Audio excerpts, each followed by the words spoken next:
सभी को मेरा नमस्कार। मेरा नाम प्रीति धवन और हम सब लोग मिलकर गीता सीख रहे हैं। मेरे को गीता पढ़ के बहुत आनंद मिला। मैं पिछले 15-20 साल से पढ़ रही हूँ और मुझे जो आनंद मिला वो सब मैं आपके साथ बांटना चाहती हूँ। तो पहली बात तो यही है कि हम सब मिलकर सीख रहे हैं। मैं किसी को कुछ सिखा नहीं रही हूँ, मैं सिर्फ पढ़ रही हूँ और थोड़ा बहुत अपने से एक्सप्लेन कर देती हूँ। और ये बहुत ज़्यादा आसान और बहुत ज़्यादा इंटरेस्टिंग है। तो आइए मेरे साथ शुरू करते हैं। फर्स्ट चैप्टर, विषाद योग। अर्जुन विषाद योग। अर्जुन को विषाद हो रहा है जब वो सेना में देखता है कि सब तो मेरे ही मरेंगे। विरोधी सेना में सब उसके कज़न्स ही खड़े हुए हैं, उसके गुरु भीष्म पितामह सब खड़े हुए हैं। तो वो देखता है कि ये तो मेरे ही भाई बंधु मरेंगे, तो ऐसे सिंहासन का क्या फ़ायदा जो अपनों के ही खून से रंगा हो। तो उसके मन में विषाद उठ जाता है। ऐसा नहीं है कि वो और किसी को मार नहीं सकता, और कोई भी हो जो उसका जानने वाला ना हो उसको वो बड़े आराम से मार सकता है, लेकिन अपनों को नहीं मार सकता। मोह ने उसे घेर लिया है, इसीलिए गीता उससे कही जा रही है। अगर महावीर या बुद्ध होते तो कृष्ण को उनसे गीता कहने की कोई ज़रूरत नहीं थी। अर्जुन जो है वो अहिंसक नहीं हो गया है। ऐसा नहीं है कि उसको हिंसा बुरी लगने लग गई है, अपनों को मारना बुरा लग रहा है। तो आइए आंखें बंद करें, ज्ञान मुद्रा, मुस्कुराते हुए चेहरे, 3 बार ओम नाम की मधुर ध्वनि और शांति मंत्र।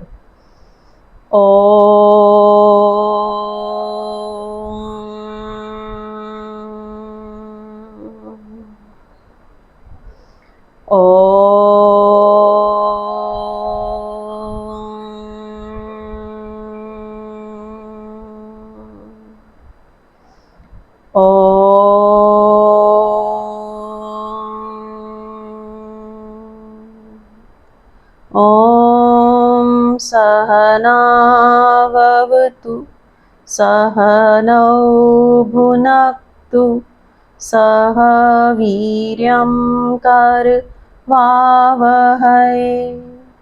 तेजस्विनावधीतमस्तु मा विद्विषावहै। ॐ शांति शांति शांति ही। हाथों में घर्षण, आई हुई ऊष्मा को प्रभु का ब्रह्म तेज मानते हुए अपने मुखमंडल और सारे शरीर पर धारण करेंगे। चैप्टर फर्स्ट, विषाद योग, श्लोक 30, 31, 32 एक साथ लेंगे। इसका एक्सप्लेनेशन पढ़ते हैं, बहुत ही सुंदर। अर्जुन के अंग शिथिल हो गए हैं, मन साथ छोड़ दिया है, धनुष छूट गया है। वो इतना कमज़ोर मालूम पड़ रहा है कि कहता है कि रथ में बैठ भी सकूंगा या नहीं, इतनी भी सामर्थ्य नहीं है। यहाँ 2-3 बातें समझनी ज़रूरी हैं। एक तो यह है कि शरीर केवल हमारे चित्त का प्रतिफलन है। जो हमारे यहाँ पर हो रहा होता है ना, ये रूट है। जो यहाँ हो रहा होता है वही शरीर पर दिखाई पड़ता है। गहरे में मन में जो घटित होता है वह शरीर के रोए रोए तक फलित हो जाता है।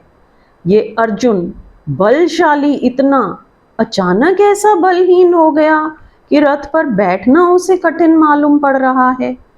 क्षण भर पहले ऐसा नहीं था। इस क्षण भर में वो बीमार नहीं हो गया है। इस क्षण भर में उसके शरीर में कोई अशक्ति नहीं आ गई है। इस क्षण भर में वो वृद्ध नहीं हो गया है। इस क्षण भर में क्या हुआ है? इस क्षण में एक ही घटना घटी है कि उसका मन क्षीण हो गया है, उसका मन दुर्बल हो गया है, उसका मन स्व विरोधी खंडों में विभाजित हो गया। जहां मन विभाजित होता है विरोधी खंडों में, तत्काल शरीर रुग्ण दीन हो जाता है। जब कन्फ्यूजन्स होती हैं, एक खंड कुछ कह रहा है, दूसरा बिल्कुल उसका ऑपोजिट कह रहा है, तो कहते हैं कि शरीर रुग्ण हो जाता है, बीमार हो जाता है।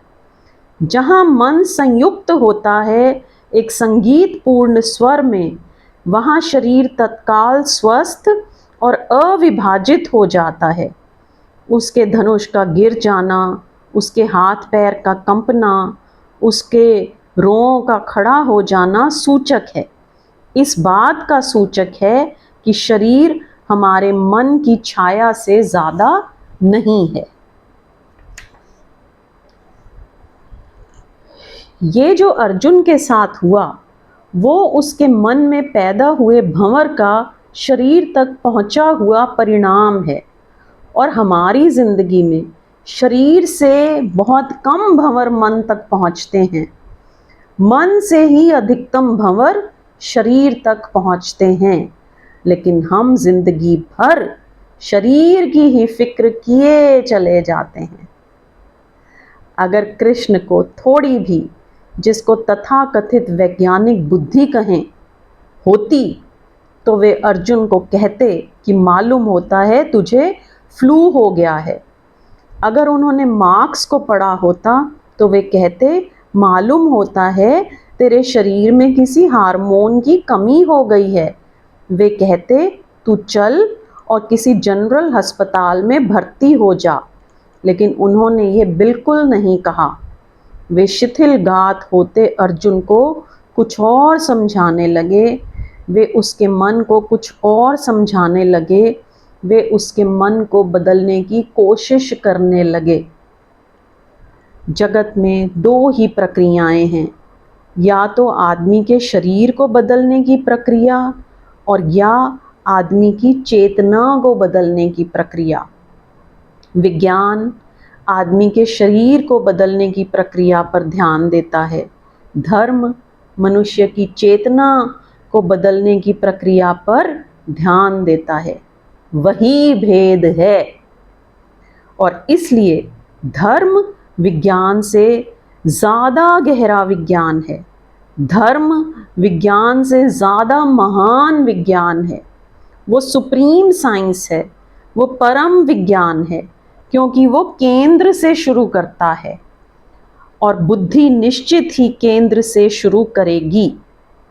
परिधि पर की गई चोटें ज़रूरी नहीं कि केंद्र पर पहुँचें, लेकिन केंद्र पर की गई चोटें ज़रूरी रूप से परिधि पर पहुँचती हैं।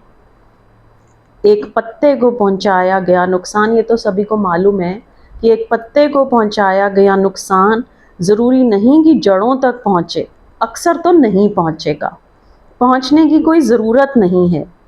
लेकिन जड़ों को पहुँचाया गया नुकसान पत्तों तक ज़रूर पहुँच जाएगा, पहुँचना ही पड़ेगा, पहुँचने के अतिरिक्त और कोई मार्ग नहीं है। इसलिए अर्जुन की स्थिति को देखकर कृष्ण उसे कहाँ से पकड़ते हैं? कहाँ से पकड़ते हैं? अगर वे शरीर से पकड़ते तो गीता फिजियोलॉजी की एक किताब होती, वो भौतिक शास्त्र होती। वे उसे चेतना से पकड़ते हैं, मन से, यहाँ से पकड़ते हैं। इसलिए गीता एक मनस शास्त्र बन गई। गीता के मनस शास्त्र बनने का प्रारंभ अर्जुन के शरीर की घटना पर कृष्ण बिल्कुल ध्यान ही नहीं देते। वे ना उसकी नाड़ी देखते हैं, ना थर्मामीटर लगाते हैं। वे उसकी फिक्र ही नहीं करते कि उसके शरीर को क्या हो रहा है। वे फिक्र करते हैं कि उसकी चेतना को क्या हो रहा है। यह थोड़ा विचारणीय है। आज भी, जैसा आज भी मनुष्य जाति करीब करीब अर्जुन की चेतना से ग्रस्त है, उसके शरीर पर भी वे परिणाम हो रहे हैं। लेकिन हम जो इलाज कर रहे हैं वे शरीर से शुरू करने वाले हैं। इसलिए सब इलाज हो जाते हैं और बीमार बीमार ही बना रहता है। उसकी चेतना से कोई इलाज शुरू नहीं हो पाता है। ये अर्जुन कहता है, मेरा मन साथ छोड़े दे रहा है, मैं बिल्कुल निर्वीर्य हो गया, बलहीन हो गया। बल क्या है? एक तो बल है जो शरीर की मांसपेशियों मसल्स में होता है, उसमें तो कोई भी फर्क नहीं पड़ गया है। लेकिन इस क्षण अर्जुन को एक छोटा सा बच्चा भी धक्का दे दे तो वो गिर जाएगा। इस क्षण अर्जुन की मसल्स कुछ भी काम नहीं करेंगी, एक छोटा सा बच्चा उसे हरा सकता है। ये मस्कुलर ताकत कुछ अर्थ की नहीं मालूम होती है। एक और बल है जो संकल्प से, विल से पैदा होता है। सच तो ये है कि वही बल है जो संकल्प से पैदा हो। वो जो संकल्प से पैदा होने वाला बल है वो बिल्कुल ही खो गया है, क्योंकि संकल्प कहाँ से आए? मन दुविधा में पड़ गया तो संकल्प खंडित हो जाता है। मन एकाग्र हो तो संकल्प संगठित हो जाता है। मन दुविधा में द्वंद्वग्रस्त हो जाए, कॉन्फ्लिक्ट में पड़ जाए तो संकल्प खो जाता है। हम सब भी निर्बल हैं, संकल्प नहीं है। वही संकल्प खो गया है। क्या करूं, क्या ना करूं, करना क्या उचित होगा, क्या उचित नहीं होगा, सब आधार खो गए हैं पैर के नीचे से। अर्जुन अधर में लटका रह गया है, वो त्रिशंकु हो गया है। ये प्रत्येक मनुष्य की स्थिति है और इसलिए अद्भुत सत्य है कुरान में, और अद्भुत सत्य हैं बाइबल में, और अद्भुत सत्य हैं जंद अवेस्था में, और अद्भुत सत्य हैं ताओ ते किंग में, और दुनिया के अनेक अनेक ग्रंथों में अद्भुत सत्य हैं। लेकिन गीता फिर भी विशिष्ट है, और उसका कुल कारण इतना है कि वो धर्मशास्त्र कम, मनसशास्त्र, साइकोलॉजी ज़्यादा है। उसमें कोरे स्टेटमेंट्स नहीं हैं कि ईश्वर है और आत्मा है। उसमें कोई दार्शनिक वक्तव्य नहीं है, कोई दार्शनिक तर्क नहीं है। गीता मनुष्य जाति का पहला मनोविज्ञान है, वो पहली साइकोलॉजी है, इसलिए उसके मूल्य की बात ही और है। तो कृष्ण को मनोविज्ञान का पिता मैं कहना चाहूँगा। वे पहले व्यक्ति हैं जो दुविधाग्रस्त चित्त, माइंड इन कॉन्फ्लिक्ट, संतापग्रस्त मन, खंड खंड टूटे हुए संकल्प को अखंड और इंटीग्रेट करने की बात कहते हैं। ठीक है, वो मन की बात कहते हैं कि मन को, जो टूटा हुआ मन है ना, माइंड इन कॉन्फ्लिक्ट, उसको कैसे इकट्ठा किया जाए, अखंड किया जाए। और यह अर्जुन की चित्त दशा हम सबकी चित्त दशा है। लेकिन शायद संकट के इतने तीव्र क्षण में हम कभी नहीं होते। हमारा संकट भी कुनकुना, ल्यूक वार्म होता है, इसलिए हम उसको सहते चले जाते हैं। इतना ड्रामेटिक, इतना त्वरा से भरा, इतना नाटकीय संकट हो तो शायद हम भी अखंड होने के लिए आतुर हो जाएं। स्टोरी एक बहुत ही बढ़िया। मैंने सुना है कि एक मनोवैज्ञानिक ने एक उबलते हुए पानी की बाल्टी में एक मेंढक को डाल दिया। वो मेंढक तत्काल छलांग लगाकर बाहर हो गया। वो मेंढक अर्जुन की हालत में पड़ गया था। उबलता हुआ पानी, मेंढक कैसे एडजस्ट करे, छलांग लगाकर बाहर हो गया। फिर उसी मनोवैज्ञानिक ने उसी मेंढक को एक दूसरी बाल्टी में डाला और उसके पानी को धीरे धीरे गर्म किया। 24 घंटे में उबलने तक लाया। वो करता रहा धीरे धीरे गर्म। वो जो मेंढक था हम जैसा राजी हो गया। थोड़ा पानी गर्म हुआ, मेंढक भी थोड़ा गर्म हुआ। उस मेंढक ने कहा, अभी ऐसी कोई छलांग लगाने की खास बात नहीं है, चलेगा। वो एडजस्टमेंट करता चला गया, जैसे हम सब करते चले जाते हैं। 24 घंटे में वो एडजस्टेड हो गया। जब पानी उबला तब वो एडजस्टेड रहा, क्योंकि अभी उसे कोई फर्क नहीं मालूम पड़ा। रत्ती रत्ती बढ़ा, एक रत्ती से दूसरी रत्ती में कोई छलांग लगाने जैसी बात ना थी। उसने कहा कि इतने से राजी हो गए तो इतने से और सही। वो मर गया। पानी उबलता रहा, वो उसी में उबल गया, छलांग ना लगाई। मेंढक छलांग लगा सकता था। अब मेंढक को छलांग लगाने से ज़्यादा स्वाभाविक और कुछ भी नहीं है, मगर वह भी ना हो सका। अर्जुन उबलते हुए पानी में एकदम पड़ गया है, इसलिए सिचुएशन ड्रामेटिक है, सिचुएशन एक्सट्रीम है। वो ठीक स्थिति पूरी उबलती हुई है, इसलिए अर्जुन ने धनुष बाण छोड़ दिया।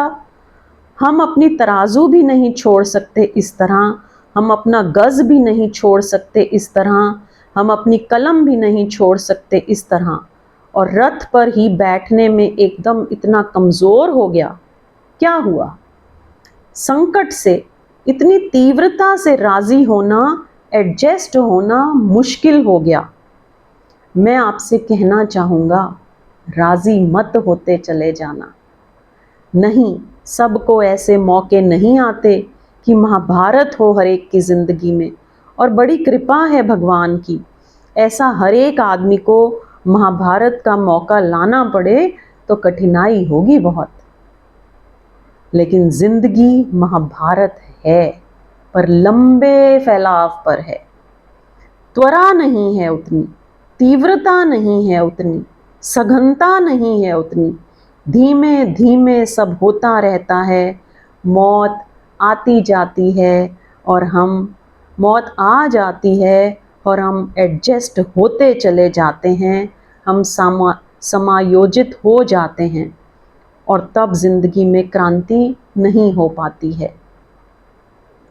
अर्जुन की जिंदगी में क्रांति निश्चित है, इधर या उधर उसे क्रांति से गुजरना ही पड़ेगा।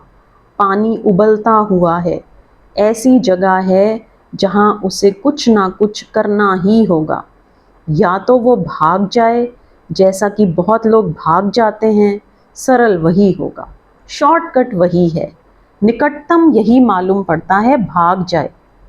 इसलिए अधिक लोग जीवन के संकट में से भागने वाला संन्यास निकाल लेते हैं। भागने वाला, हिमालय चले जाओ, ठीक है, जंगलों में चले जाओ। अधिक लोग जीवन के संकट में से एस्केपिस्ट रिनंसिएशन निकाल लेते हैं, एकदम जंगल भाग जाते हैं। वो कहते हैं नहीं, अहमदाबाद नहीं, हरिद्वार जा रहे हैं। अर्जुन भी वैसी स्थिति में था। हालांकि गीता वो अपने साथ ले जाते हैं, तब बड़ी हैरानी होती है। हरिद्वार में गीता पढ़ते हैं। अर्जुन भी पढ़ सकता था, हरिद्वार वह भी जाना चाहता था, लेकिन वो उसको एक गलत आदमी मिल गया, कृष्ण मिल गया। उसने कहा कि रुक, भाग मत, क्योंकि भगौड़े परमात्मा तक पहुंच सकते हैं, भगौड़े परमात्मा तक नहीं पहुंच सकते। जो जीवन के सत्य से भागते हैं वो परमात्मा तक नहीं पहुंच सकते।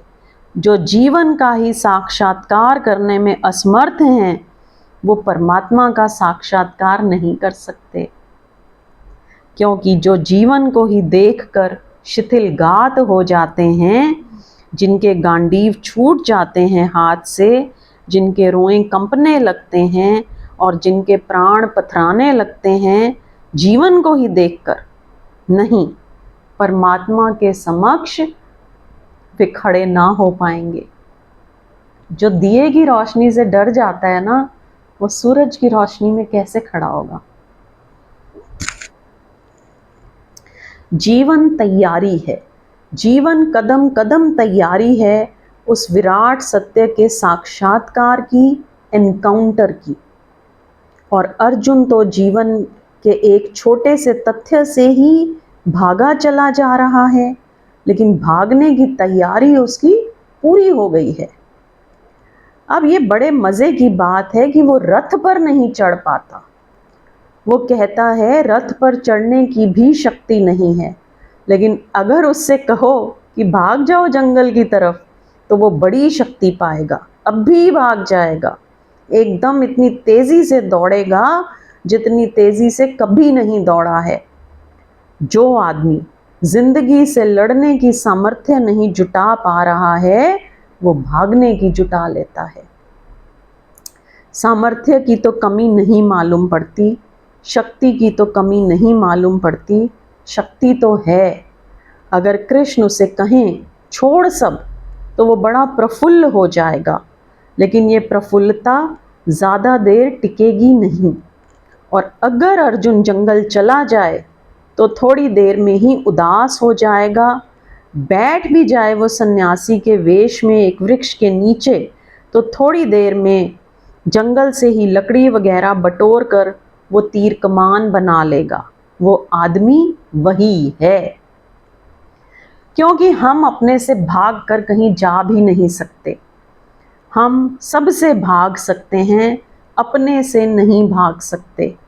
मैं तो अपने साथ ही पहुंच जाऊंगा। तो थोड़ी देर में जब वो देखेगा कि कोई देखने वाला नहीं है तो पशु पक्षियों का शिकार शुरू कर देगा। अर्जुन ही तो भागेगा ना, और पशु पक्षी तो अपने नहीं हैं, वो तो स्वजन प्रियजन नहीं हैं, उन्हें तो मारने में कोई कठिनाई आएगी नहीं, वो मज़े से मारेगा। अर्जुन सन्यासी हो नहीं सकता, क्योंकि जो संसारी होने की भी हिम्मत नहीं दिखा पा रहा उसके सन्यासी होने का कोई उपाय नहीं है। असल में देखिए कितनी बढ़िया लाइन है, असल में सन्यास संसार से भागने का नाम नहीं है, संसार को पार कर जाने का नाम है। सन्यास संसार की जलन और आग का अतिक्रमण है, और जो उसे पूरा पार कर लेता है वही अधिकारी हो पाता है। सन्यास संसार से विरोध नहीं, सन्यास संसार की संपूर्ण समझ और संघर्ष का फल है। सन्यास की स्थिति में आ गया है वो, पलायनवादी हो तब तो अभी रास्ता है उसके सामने, अगर संघर्ष में जाए तो कठिनाई है। अब पूरी गीता उसके गात की शिथिलता को मिटाने के लिए है, उसे वापस संकल्पवान होने के लिए है, उसे वापस शक्ति, संकल्प, वापस व्यक्तित्व और आत्मवान बनाने की पूरी चेष्टा है। और इसलिए मैं जो सारी चर्चा करूँगा वो इसी दृष्टि से चर्चा करूँगा कि वो आपके मनस के भी काम की है। और अगर आपके भीतर अर्जुन ना हो तो आप मत आएं, वो आपके काम की बात नहीं है, वो बेमानी है। आपके भीतर दुविधा ना हो, आपके भीतर संघर्ष ना हो, आपके भीतर बेचैनी ना हो तो आप मत सुने, उससे कोई संबंध नहीं है। आपके भीतर दुविधा हो, बेचैनी हो, तनाव हो, और आपके भीतर निर्णय में कठिनाई हो, आपके भीतर खंड खंड आदमी हो, और आप भी भीतर से टूट गए हों, डिसइंटीग्रेटेड हों, तो ही आने वाली बात आपके अर्थ की हो सकती है। इसीलिए हमारे लिए गीता इतनी पढ़नी इतनी ज़रूरी है, क्योंकि हम सभी को तनाव है, आज के आदमी को ज़्यादा है। हम सभी अर्जुन हैं, अर्जुन तो उस टाइम एक ही था, इस टाइम तो सारे ही अर्जुन हैं, सभी तनाव से भरे हुए हैं। इसीलिए आज से 5000 साल पहले लिखी गई गीता आज और ज़्यादा रेलेवेंट है। अगर हम यहाँ से सही होना चाहते हैं ना तो गीता बहुत रेलेवेंट है और सभी को पढ़नी चाहिए, क्योंकि आज सभी को तनाव है। आइए ज्ञान मुद्रा में एक बार ओम की ध्वनि और शांति पाठ।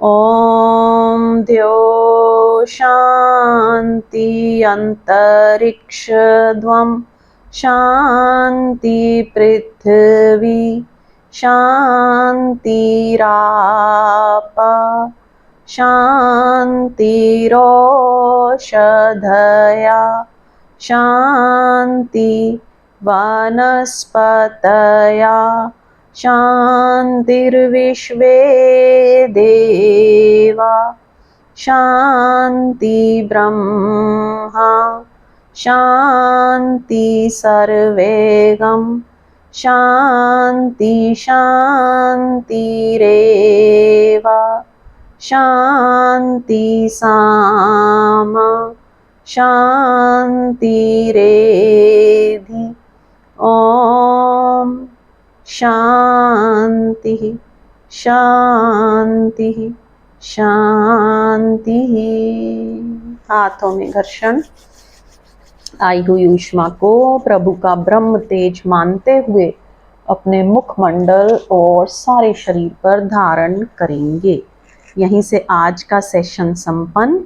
नेक्स्ट सेशन का निमंत्रण। सबका धन्यवाद, सबको नमस्कार। जय श्री कृष्णा।